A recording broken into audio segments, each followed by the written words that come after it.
بسم اللہ الرحمن الرحیم۔ پیش خدمت ہے کہانی امرو اور سیاہ محبت۔ غار سے باہر آ کر بھی امرو یار مسلسل شہزادی سسان جادو کے بارے میں ہی سوچ رہا تھا۔ شہزادی سسان جادو جس سامری محبت میں گئی تھی، اس کے بارے میں امرو یار کچھ نہیں جانتا تھا۔ امرو یار نے سامری کے محبت کے بارے میں صرف اتنا سنا تھا کہ وہ پتال کی سب سے آخری تہ میں کہیں موجود ہے، مگر وہ محبت کہاں ہے اور اس محبت تک جانے کا راستہ کون سا ہے، اس کے علاوہ سامری کے بت تک پہنچنے کے لیے کن کن دشواریوں کا سامنا کرنا پڑتا تھا، اور اس کا بھی امرو یار کو کوئی اندازہ نہیں تھا۔ لیکن شہزادی سسان جادو نے اپنے باپ شہنشاہ افراسیاب کی قسم کا بدلہ پورا کرنے کے ساتھ ساتھ امرو یار کی جان بچانے کے لیے جو کچھ کیا تھا، اسے بلا امرو یار اس قدر آسانی سے کیسے فراموش کر سکتا تھا۔ اسی لیے امرو یار نے شہزادی سسان جادو کو ہر قیمت پر سامری کے محبت سے واپس لانے کا فیصلہ کر لیا تھا۔ یہی وجہ تھی کہ امرو یار نے شہزادی سسان جادو کے اس خزانے کو، جسے وہ سامری کے محبت میں جانے سے پہلے غار میں اس کے لیے چھوڑ گئی تھی، کچھ ہوا تک نہیں تھا، بلکہ اس نے اس خزانے پر ایک سرخ موتی رکھ کر اس خزانے کو غائب کر دیا تھا۔ امرو یار نے فیصلہ کر لیا تھا کہ وہ شہزادی سسان جادو کو سامری کے محبت سے چھڑا کر لائے گا، تب بھی وہ اس خزانے کو شہزادی سسان جادو کے ہاتھوں ہی انعام کے طور پر لے گا۔ غار سے نکل کر امرو یار چند لمحے سوچتا رہا، پھر اس نے زنبیل سے ایک طلسمی پتھر نکالا اور اسے لے کر غار کے دہانے کے قریب آ گیا۔ امرو یار نے اس طلسمی پتھر کو غار کے دہانے کے پاس رکھ کر ایک اسم اعظم پڑھ کر غار کے دہانے پر پھونک دیا۔ طلسمی پتھر، اس غار کو بند کر دو۔ اسم اعظم پڑھنے کے بعد امرو یار نے طلسمی پتھر کی طرف دیکھتے ہوئے تیز لہجے میں کہا۔ اسی لمحے طلسمی پتھر میں حرکت سی پیدا ہوئی اور وہ اچانک یوں پھولنے لگا جیسے پتھر کی بجائے وہ ربڑ کا غبارہ ہو اور اس میں ہوا بھری جا رہی ہو۔ دیکھتے ہی دیکھتے پتھر نے پھیل کر غار کے دہانے کو پوری طرح سے بند کر دیا۔ یوں لگ رہا تھا جیسے اس پہاڑی میں سرے سے ہی کسی غار کا دہانہ نہیں تھا۔ طلسمی پتھر نے پھیل کر غار کے دہانے کو پوری طرح سے بند کر دیا تھا، جس کی وجہ سے وہاں اب ایک معمولی سا رخنہ بھی دکھائی نہیں دے رہا تھا۔ یہ کام تو ہو گیا، اب مجھے سامری جادوگر کے محبت کے بارے میں معلوم کرنا ہے کہ وہ کہاں ہے، اور وہاں پہنچنے کے لیے مجھے کن کن راستوں پر سفر کرنا پڑے گا۔ امرو یار نے بڑبڑاتے ہوئے کہا۔ چند لمحے وہ سوچتا رہا، پھر وہ ایک طرف اونچی اور صاحبان کی طرف جھکی ہوئی ایک چٹان کے نیچے آ کر بیٹھ گیا۔ اس نے زنبیل سے سنہری تختی نکالی اور اسے غور سے دیکھنے لگا۔ سنہری تختی، میں شہزادی سسان جادو کو سامری جادوگر کے محبت سے واپس لانا چاہتا ہوں۔ کیا مجھے بتایا جا سکتا ہے کہ اس کام کے لیے مجھے کن راستوں پر سفر کرنا ہوگا، اور میں سامری کے محبت تک کیسے پہنچ سکتا ہوں؟ امرو یار نے سنہری تختی کی طرف مسلسل دیکھتے ہوئے پوچھا۔ اسی لمحے سنہری تختی چمکی اور اس پر سیاہ رنگ کے حروف پھیلتے چلے گئے۔ امرو یار کو بتایا جاتا ہے کہ سامری جادوگر کا محبت، جو سیاہ محبت کہلاتا ہے، پتال کی سب سے آخری تہ میں ہے۔ جس طرح زمین کی 7 تہیں ہیں اور آخری تہ پتال ہے، اسی طرح پتال کی بھی 7 تہیں ہیں۔ ان 7 تہوں میں شیطان کی طاقتوں کی حکمرانی ہے۔ سیاہ محبت میں پہنچنے کے لیے امرو یار کو انتہائی تکلیف دہ اور انتہائی خوفناک مراحل سے گزرنا پڑے گا۔ ان خوفناک مراحل میں امرو یار کی جان بھی جا سکتی ہے، جس کے لیے امرو یار کو مشورہ دیا جاتا ہے کہ امرو یار سیاہ محبت میں جانے کا خیال دل سے نکال دے، اسی میں اس کی بہتری اور بلائی ہے۔ چند لمحوں کے بعد وہ سیاہ حروف مٹے اور ان کی جگہ نئے حروف ابھر آئے۔ شہزادی سسان جادو چونکہ اپنی مرضی سے سیاہ محبت میں گئی تھی، اسی لیے شہزادی سسان جادو کی سیاہ محبت سے واپسی اب مشکل ہو چکی ہے۔ او نہیں، واپسی مشکل ہے، ناممکن تو نہیں۔ مجھے بتایا جائے کہ وہ خوفناک مراحل کیا ہیں اور کہاں ہیں، امرو نے منہ بناتے ہوئے کہا۔ اسی لمحے سنہری تختی پر سے پہلے الفاظ مٹے اور ان کی جگہ نئے الفاظ ابھر آئے۔ بتایا جاتا ہے کہ سامری جادوگر کے سیاہ محبت میں پہنچنے اور شہزادی سسان جادو کو وہاں سے واپس لانے کے لیے امرو یار کو پتال کی 7 پرتوں میں سفر کرنا ہوگا، اور ہر پرت میں امرو یار کو 3 خوفناک طلسمات کا خاتمہ کرنا ہوگا۔ ان 7 پرتوں میں قائم 21 طلسمات کے خاتمے کے بعد ہی امرو یار سامری جادوگر کے سیاہ محبت میں جانے میں کامیاب ہو سکتا ہے۔ امرو یار کو ان 21 طلسمات کے بارے میں تو کچھ نہیں بتایا جا سکتا۔ ہاں، یہ ضرور بتایا جا سکتا ہے کہ پتال کی ہر تہ یعنی ہر پرت میں جانے کا ایک دروازہ ہے۔ پہلی پرت کا دروازہ مٹی کا ہے، دوسرا دروازہ پانی کا، تیسرا دروازہ لکڑی کا بنا ہوا ہے، چوتھا دروازہ پتھر کا ہے، پانچواں دروازہ لوہے کا، چھٹا دروازہ دھوئیں کا بنا ہوا ہے، اور 7واں دروازہ آگ کا بنا ہوا ہے۔ ان دروازوں کو کھولنے کے لیے امرو یار کو سب سے پہلے 7 چابیاں حاصل کرنا ہوگی۔ یہ چابیاں بھی مٹی، پانی یعنی برف، لکڑی، پتھر، لوہے، دھواں اور آگ کی ہوں گی۔ ان چابیوں کے بغیر امرو یار کسی پرت کا دروازہ نہیں کھول سکے گا۔ امرو کو یہ بھی بتا دیا جاتا ہے کہ سامری جادوگر کے سیاہ محبت میں بھی 7 ہی دروازے ہیں، جو شہزادی سسان جادو کے محبت میں جاتے ہی بند کر دیے گئے ہیں۔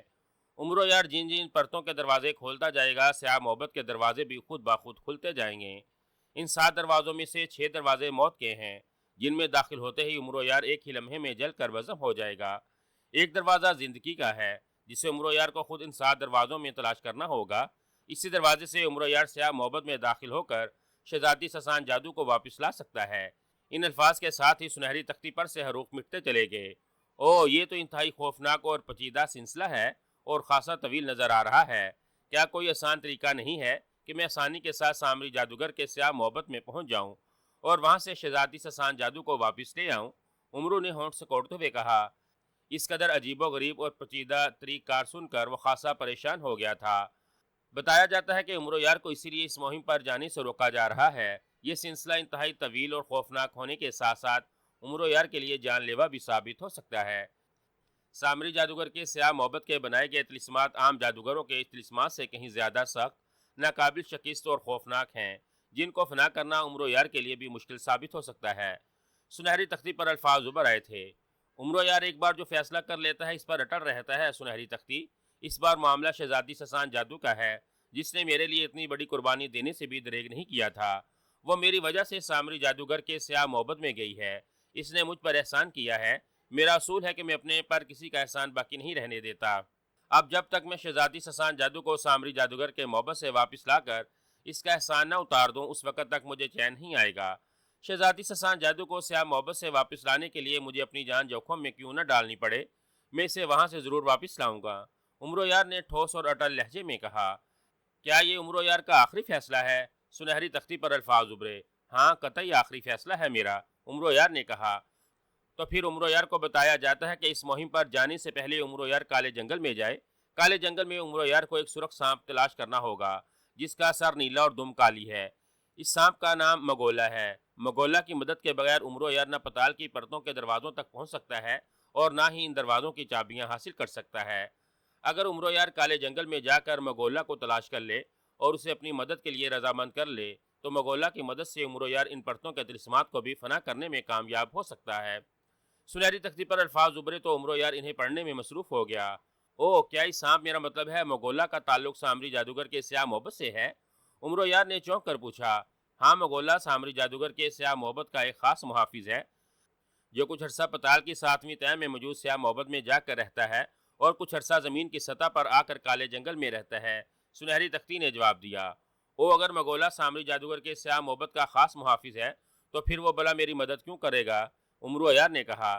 یہ عمر یار پر منحصر ہے کہ مگولا کو کس طرح اپنی مدد کے لیے رضامند کرتا ہے۔ سنہری تختی نے کہا۔ کیا مگولا اصلی سانپ ہے یا جادو کی کوئی خاص طاقت ہے؟ عمر نے کسی خیال کے تحت پوچھا۔ مگولا اصلی سانپ ہے، سنہری تختی نے جواب دیا۔ او، پھر ٹھیک ہے، وہ اصلی سانپ ہے، تب تو میں اسے آسانی کے ساتھ اپنی مدد کے لیے راضی کر لوں گا، عمر نے کہا۔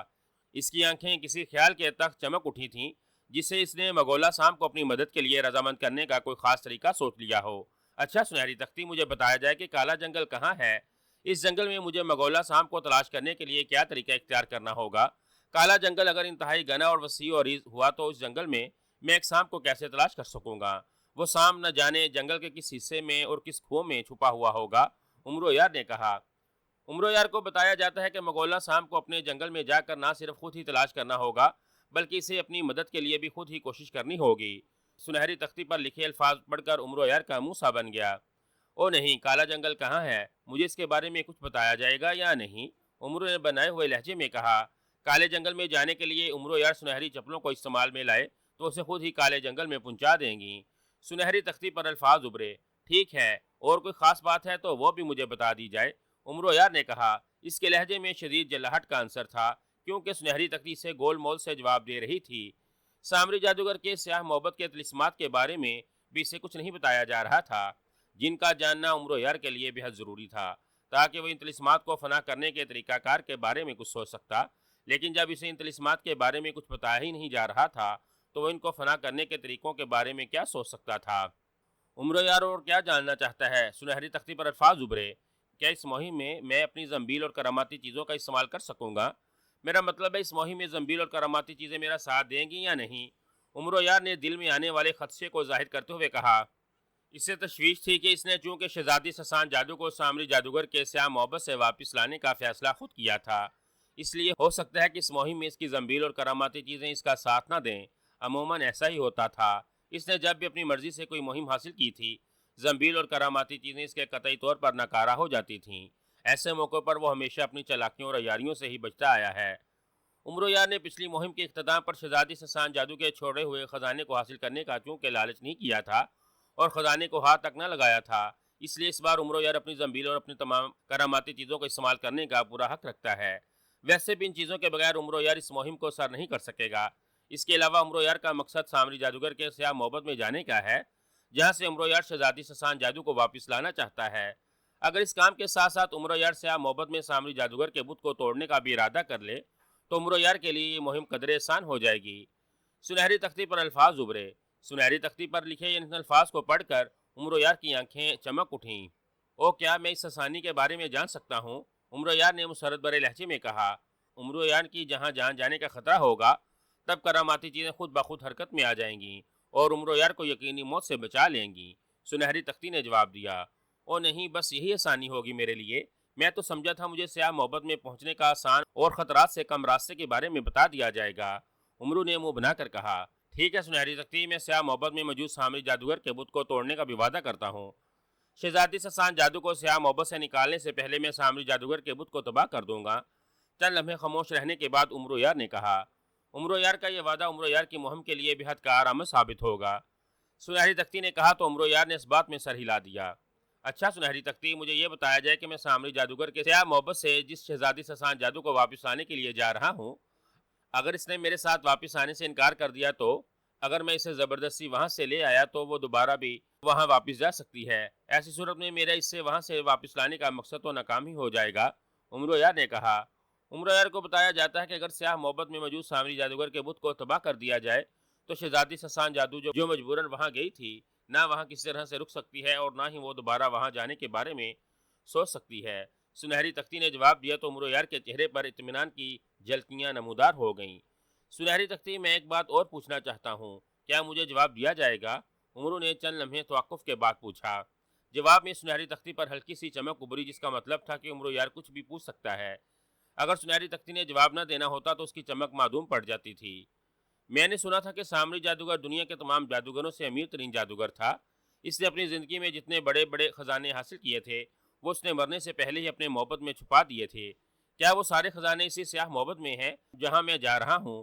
امرو نے دھڑکتے دل سے اور رک رک کر سنہری تختی سے پوچھا۔ اس کی آنکھوں میں امید کی شمعیں جل رہی تھیں۔ امرویار کو بتایا جاتا ہے کہ سامری جادوگر نے اپنی زندگی میں جو خزانے جمع کیے تھے وہ اس نے کسی محبت میں نہیں چھپائے تھے، بلکہ اس نے مرنے سے پہلے اپنے آدھے خزانے شہنشاہ افراسیاب کے حوالے کر دیے تھے اور آدھے خزانے طلسم ہوشربا کے جادوگروں میں بانٹ دیے تھے جو اس کے خاص پیروکار تھے۔ سیاہ محبت میں سامری جادوگر کا کوئی خزانہ موجود نہیں ہے۔ سنہری تختی نے جواب دیا تو امرویار کی آنکھوں میں جلنے والی شمعیں یک لخت بجھ گئیں اور اس کا چہرہ لٹک گیا۔ او نہیں، اس کا مطلب ہے اس طویل اور جان لیوا مہم میں مجھے کوئی خزانہ نہیں ملے گا، امرویار نے بجھے بجھے لہجے میں کہا۔ اس نے سنہری تختی زنبیل میں ڈالی اور اٹھ کر کھڑا ہو گیا۔ بہرحال میں نے سیاہ محبت سے شہزادی سسان جادو کو واپس لانے اور سامری جادوگر کے بت کو تباہ کرنے کا جو فیصلہ کیا ہے اس پر عمل کرنا میرا فرض بن گیا تھا۔ ویسے بھی شہزادی سسان جادو نے میرے لیے غار میں جو خزانہ چھوڑا تھا اس پر میں نے پردہ ڈال کر اس کو غار میں بند کر دیا ہے۔ وہ خزانہ تو بہرحال میرا ہی ہے نا، اس سے بھلا مجھ سے کون چھین سکتا ہے؟ ہو سکتا ہے شہزادی سسان جادو سامری جادوگر کے سیاہ محبت سے واپس آنے کی خوشی میں طلسم ہوشربا کے ان خزانوں کے بارے میں بھی مجھے بتا دے جو مردود افراسیاب نے نہ جانے کہاں چھپا رکھے ہیں، جن میں سورج ہیروں کا ایک بہت بڑا خزانہ بھی موجود ہے۔ اگر شہزادی سسان جادو مجھے سورج ہیروں کے بارے میں بتا دے کہ شہنشاہ افراسیاب نے اسے کہاں چھپا رکھا ہے تو میں اس خزانے کو حاصل کر کے شہزادی سسان جادو سے شادی کر لوں گا اور شہنشاہ افراسیاب کو اس کی نانی کے پڑ پوتے یاد دلا دوں گا، امرویار نے بڑبڑاتے ہوئے کہا۔ شہنشاہ افراسیاب کے ساتھ جنگ میں امرویار کا لباس بے حد خراب ہو گیا تھا۔ امرو نے وہاں موجود ایک دوسری پہاڑی کے غار میں جا کر لباس تبدیل کیا، زنبیل سے خشک میوے نکال کر کھائے اور پانی پی کر کچھ دیر آرام کرنے کے لیے وہیں سو گیا۔ 2-3 گھنٹے سونے کے بعد اٹھا تو وہ پوری طرح سے تازہ دم ہو چکا تھا۔ امرویار غار سے باہر نکلا اور اس نے زنبیل سے سنہری چپلیں نکال کر پیروں میں پہن لیں۔ سنہری چپلوں مجھے کالے جنگل میں پہنچا دو جہاں نیلے سر اور سیاہ دم والا سرخ مگولا سام موجود ہے، امرویار نے کہا۔ اسی لمحے اسے ایک ہلکا سا جھٹکا لگا اور دوسرے ہی لمحے وہ تیزی سے فضا میں بلند ہوتا چلا گیا۔